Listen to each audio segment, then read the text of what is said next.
E então, meu pessoal, daqui fala o vosso estimado Rosandro da Silva e estou cá para ter mais uma videoaula. Ora bem, desde já desejo assim um feliz ano novo, né? E desejo que seja próspero também. Espero que lá do outro lado vocês estejam todos, mas todos muito bem e não é animados e eufóricos para mais uma videoaula. Ora bem, nós hoje vamos falar sobre algo que é bastante interessante. Entretanto, não esqueçam-se porque é muito, mas muito importante. Se subscrevam no canal, curtam, compartilhem com quem vocês acharem conveniente e, portanto, desfrutem ao máximo, né? Desde já também aproveito para pedir as minhas sinceras desculpas por estar a gravar o vídeo assim com a cabeça coberta. Sei que não é um bocadinho ético, entretanto, permitam-me porque é algo que literalmente faz-me sentir muito mais à vontade ao trabalhar e, claro, né, isso contribui positivamente para o canal. Entretanto, caso se sintam assim um bocadinho desconfortáveis e achem incômodo, peço que não foquem nisso, por favor, foquem simplesmente naquilo que eu trago, que é bastante positivo e útil.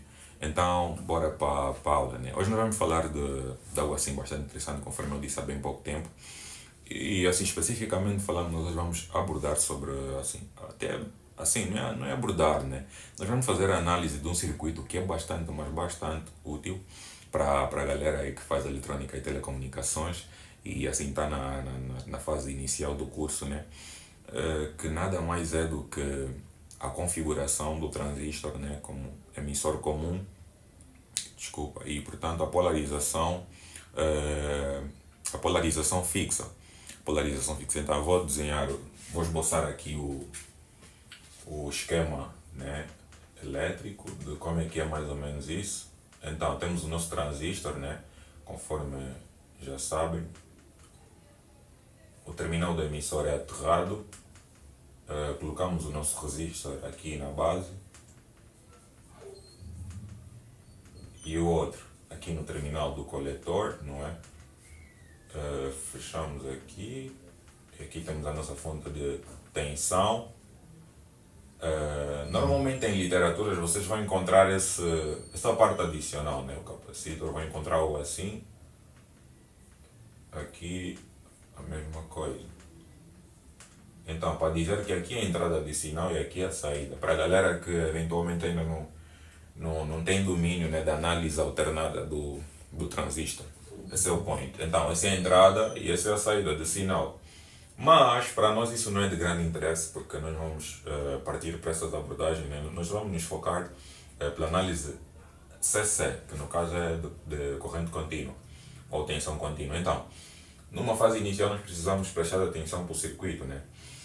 Olhando para o circuito, é bem evidente que estes resistores estão associados em paralelo, right? O resistor do coletor e o da base, no caso, desculpas. Peço desculpas, a voz estava a ficar meio que rouca. Então, esses resistores estão associados em paralelo, conforme podem ver. Associados não, desculpa, estão em paralelos. Estão em paralelo, no caso. Então, nós temos aqui a nossa fonte de tensão. E é bem evidente também que se estiver em paralelo é porque essa fonte, ou esse potencial elétrico, é para ambos os resistores. Quer dizer que se tiver valor numérico de 30 volts, então são 30 volts para cada um. Naturalmente isso percebe-se. Então, simplificando o circuito só para facilitar aqui a nossa análise, lembrando que nós vamos determinar todos os parâmetros, né, possíveis do circuito que tem um resistor, e lembrando também, é muito importante que, assim, para dominar a análise de circuitos é crucial conhecer o comportamento de cada componente que nele está empregue. Não só conhecer o comportamento de cada componente, como também saber, né, as leis que os regem. As leis que os regem. Então aqui temos o VCC. Digo isso porque é preciso saber o que é que um resistor faz, o que é que uma fonte de tensão faz no circuito. Isso é o básico, né? O requisito básico para poder entender esse tipo de assunto. E depois também é preciso saber as leis, né? Refiro-me propriamente à lei de Kirchhoff, os teoremas, superposição, Thevenin e por aí afora. É muito importante isso. Então, nós estamos aqui no circuito simplificado, né? Então podemos partir para a análise. Para facilitar as coisas eu vou fazer mais ou menos assim, indicar o sentido de fluxo de correntes que vão, portanto, estar presente aqui no nosso circuito. Então nós vamos ter aqui a corrente terminal do emissor, a corrente terminal da base e a corrente do terminal do coletor. Esses serão os sentidos de cada corrente, né, que estão presentes no circuito. Então aqui vamos ter a queda de tensão, né, bem aqui vamos ter a queda de tensão do diodo emissor, que são 7 volts, nós denominamos por VBE, 0,7 volts, desculpa.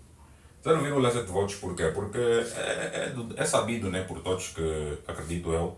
Caso não souberem, digam lá nos comentários que eu preparo uma videoaula a explicar assim um bocadinho mais sobre o historial dos transistores, para vocês poderem perceber isso. É sabido que esse diodo aqui, emissor, conforme é denominado, apresenta uma queda de tensão de 0,7 volts, que faz referência, não é, à barreira de potencial, né, do diodo, que referencia também a sua camada ou então a região de depressão, no caso. Não é? Isso são questões assim um bocadinho mais, como posso dizer, pronto, são questões que devem ser abordadas numa outra aula. Caso queiram, né, por favor, digam nos comentários que eu preparo uma aula relativamente a isso. Então, nós temos aqui, né, já identificados os fluxos de correntes. A seguir, o que é que nós podemos fazer? Então, podemos partir para as leis. Né, especificamente qual? Podemos reparar que temos duas malhas. Primeiro, temos duas malhas. Temos essa malha. Vou só escrever assim. E temos essa malha. Segunda malha. Vamos partir para a primeira malha. Nós podemos aqui aplicar a lei de Kirchhoff para poder determinar os valores de tensão e corrente e por aí afora dentro desta malha. Não é? Aplicando Kirchhoff, o que é que nós vamos ter? Nós vamos ter algo mais ou menos assim. Vou só fazer isso, permitam. Vamos ter algo mais ou menos assim. O potencial todo que está a ser proporcionado para a malha, não é? Vai ser igual. Desculpa, cadê o apagador dela? Está aqui. Desculpa. Ok, vou colocar só aqui mais próximo, mas eu tenho sempre de apagar com os dedos, por favor, não levem isso a mal, tá? É já uma questão de costume, para ser mais assim acessível.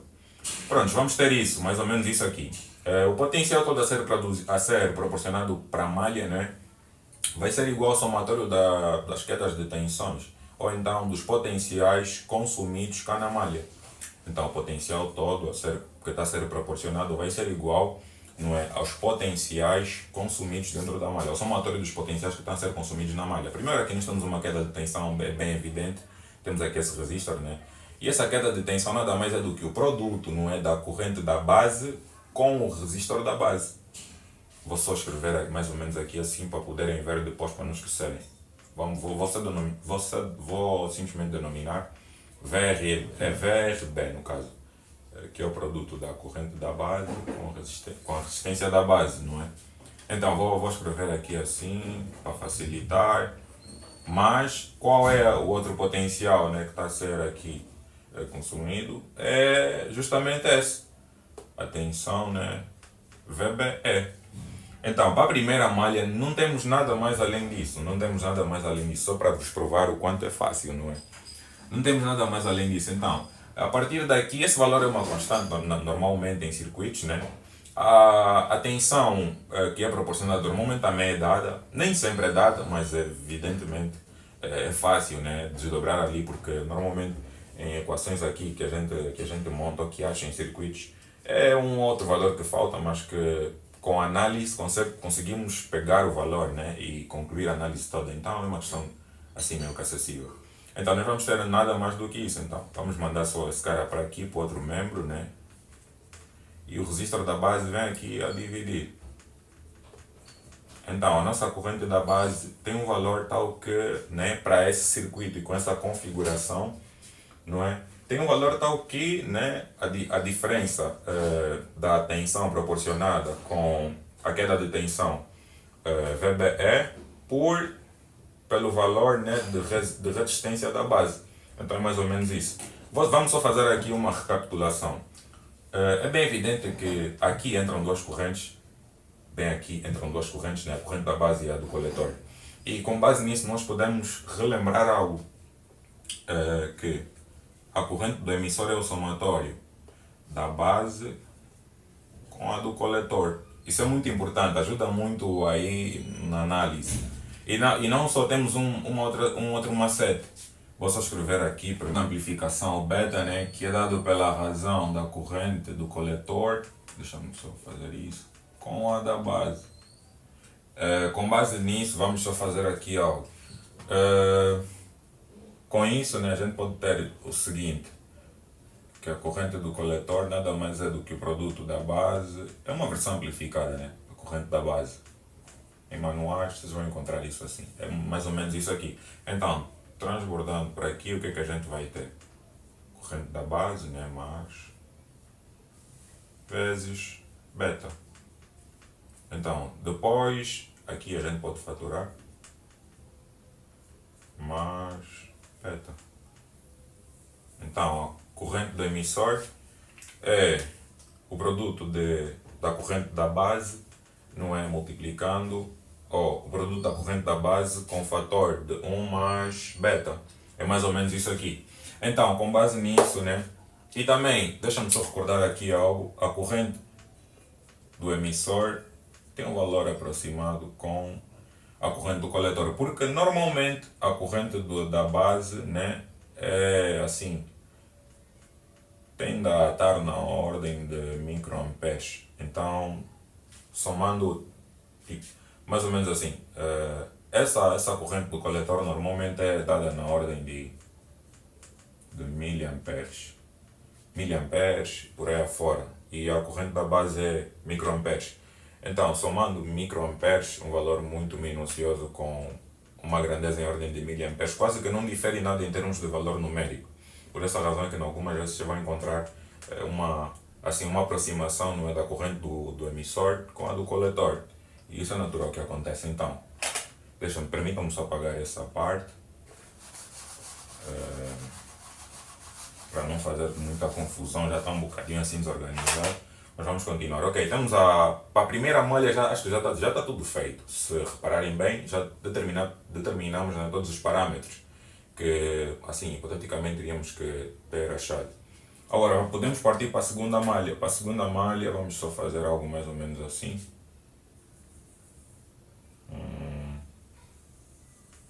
Para a segunda malha, o que é que a gente vai ter? Reparando aqui, a mesma lei que Kirchhoff sempre das tensões, né? Somatório, ou melhor, o potencial produzido vai ser igual à queda das tensões, né, consumidas, ao somatório das quedas de tensões consumidas. Então a gente vai ter aqui a primeira queda de tensão, que é o produto da corrente do coletor com a resistência do coletor, mas depois a gente tem simplesmente a queda de tensão, né, aqui desse diodo, aqui do diodo coletor, que nada mais é do que VC. Então, o que é que a gente vai ter aqui? Após isso, naturalmente, o valor de RC é dado na análise dos circuitos, né, dado. O nosso grande ponto de interesse é essa tensão aqui, essa tensão do coletor, entre o terminal do coletor e o emissor. Então, o que é que a gente vai fazer? Vai isolar aqui esse termo, né? Vai ficar algo mais ou menos assim. Prontos. Com isso teremos o valor de VC. Teremos o valor de VC. Entretanto, é esse o point. É mais ou menos esse o point. Entretanto, vamos cá ver também algo que é muito importante, o gráfico. A questão do gráfico, traçar a reta de carga e achar o ponto, situar o ponto quiescente do transistor. Situar o ponto quiescente do transistor. Para tal, nós precisamos ter os valores de saturação, tanto do corrente, do coletor, quanto da tensão, não é? Da tensão tanto da corrente do coletor, a corrente de saturação do coletor, quanto o valor, né, de VCE saturado, que basicamente será igual à tensão proporcionada para o circuito, a tensão de corrente contínua, no caso. Então, para tal, o que é que a gente faz? Vamos lá ver cadê a equação. A partir daqui podemos fazer isso. Quando a corrente do coletor está saturada, não é? O gráfico, vou só fazer um esboço, entretanto eu depois vou representar isso bem melhor. O gráfico, né, onde a gente vai situar o ponto quiescente, o gráfico do transistor é algo mais ou menos assim. VCE. Então a gente vai ter isso. E nós aqui vamos ter as curvas características, são mais ou menos assim. São mais ou menos assim. E assim por diante, né? Então, o que é saturação, basicamente? A saturação é quando o transistor... Saturação, por causa da corrente, é quando o transistor estiver a operar mais ou menos aqui assim. Que é um ponto que, tecnicamente falando, é indesejado. Para operar mais ou menos aqui assim. E é evidente que nesse ponto, não é? Visto que está no eixo das coordenadas, está no eixo das ordenadas, né?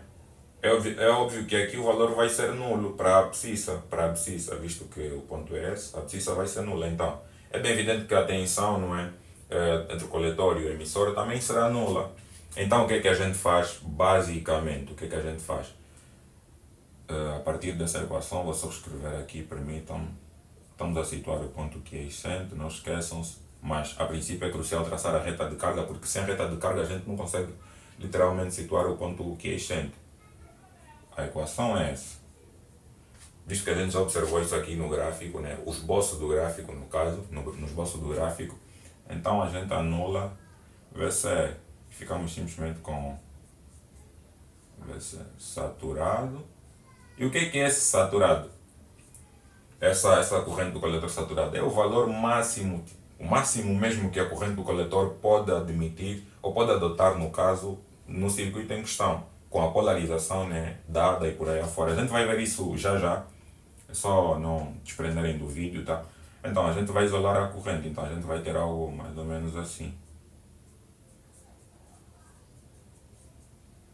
Essa é a equação que nos permite achar o valor, né, da corrente saturada para essa configuração e polarização. Cada polarização é uma polarização e cada configuração também é uma configuração. São comportamentos distintos. Então, por favor, percebam, não é que essa é a configuração, vou dizer novamente, é a configuração do transistor emissor comum e polarização fixa. Tem várias polarizações e tem 3 configurações: emissor comum, base comum e, portanto, coletor comum. Esse é a emissor comum, polarização fixa. Não esqueçam, isso é muito importante para depois não estarem a confundir os circuitos e também, sei lá, recorrerem ao, conforme o meu professor diz, né, decorímetro. Não decorem, por favor, isso percebe-se naturalmente e é algo muito simples.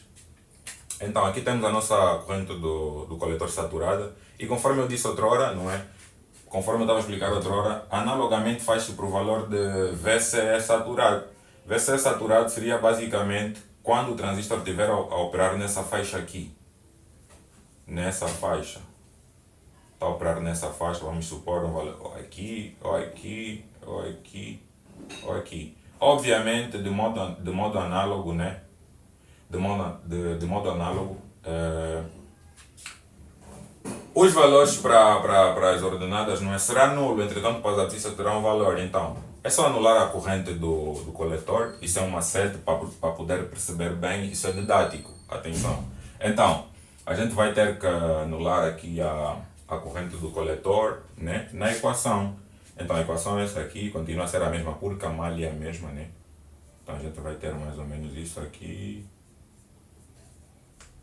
mais VC SAT. Como a corrente aqui é nula, isso tudo vai. Então, a tensão VCC, né, será igual justamente à tensão VC. E assim, ela está saturada. Ok, se quiserem façam aí print na tela, para eu poder apagar e partirmos então para o gráfico, traçar o gráfico, não é? Vamos lá fazer isso.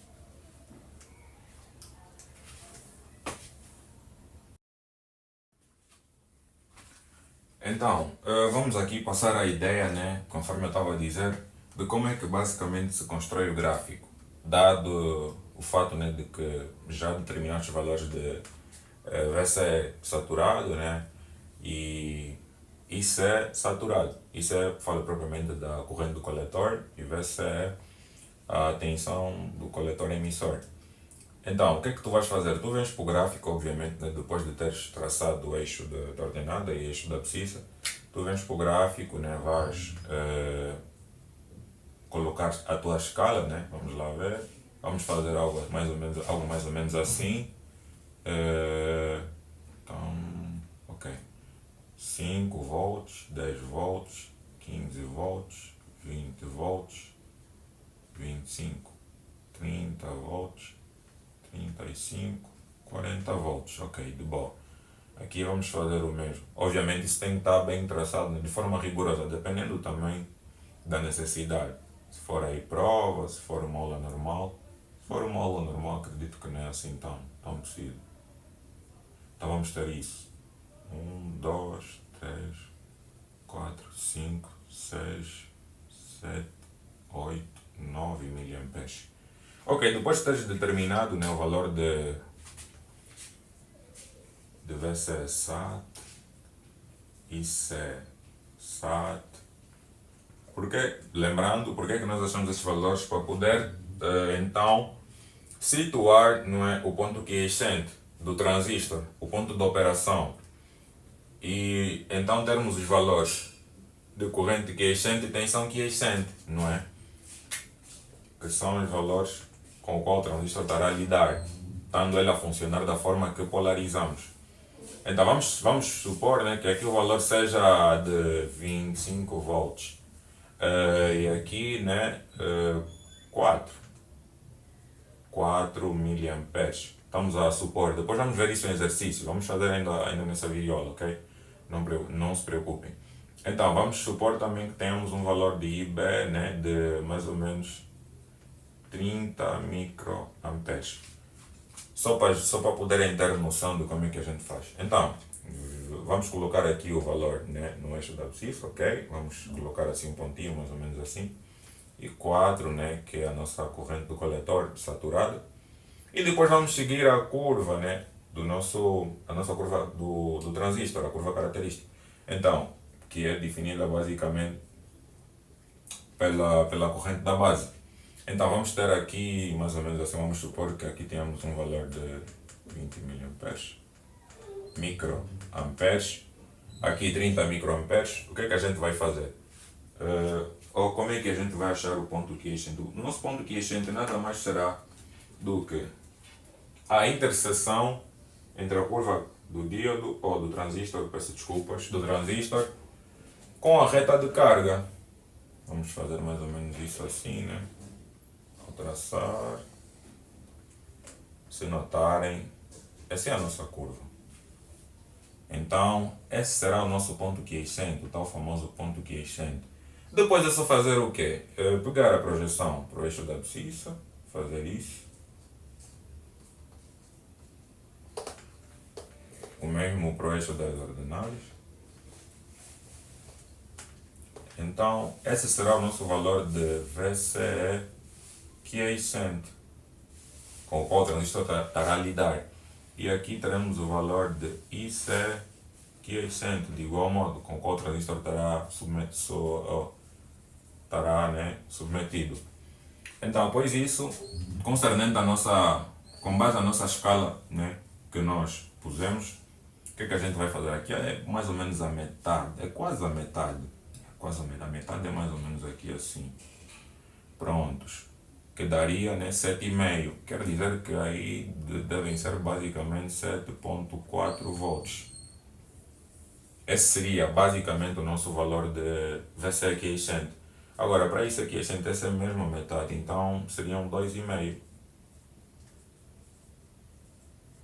microamperes. Então, miliamperes no caso, desculpa. Então, nós aqui temos teríamos, né, caso fosse um exercício, né, teríamos a nossa tensão saturada, a corrente saturada, entretanto esses seriam os valores quiescentes, com o qual o transistor estaria mesmo a trabalhar.